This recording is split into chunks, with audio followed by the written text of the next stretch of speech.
Praise the Lord. இன்றைய வாக்குத்தத்த வசனம் நீதிமொழிகள் 28ஆம் அதிகாரம் 13ஆம் வசனம். தன் பாவங்களை மறைக்கிறவன் வாழ்வடைய மாட்டான், அவைகளை அறிக்கை செய்து விட்டு விடுகிறவனோ இரக்கம் பெறுவான். கிறிஸ்துவுக்குள் அன்பானவர்களே, தன்னுடைய பாவங்களை மறைக்கிறவனின் வாழ்க்கை பலம் பெறாது. ஆனால் ஒருவன் தன் பாவங்களுக்கு வருந்தி தன் பாவங்களை ஒப்புக்கொண்டு தவறு செய்வதை நிறுத்திவிட்டால் தேவனிடத்திலிருந்து இரக்கம் பெற்று வாழ்க்கையில் பலம் பெறுவான். பிரியமானவர்களே, நாம் எவ்வளவு பாவங்கள் செய்திருந்தாலும் மனம் திரும்பி அவர் வார்த்தைக்கு கீழ்ப்படிந்து நடந்து நம் பாவத்தை அறிக்கையிட்டால் கர்த்தர் நமக்காக நம் பாவத்தை மன்னித்து நம்மை என்றென்றைக்கும் ஆசீர்வதித்து வழிநடத்துவார்.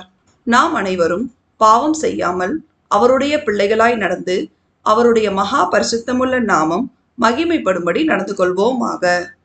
தேவன் நம் அனைவரையும் ஆசீர்வதிப்பாராக. ஆமேன்.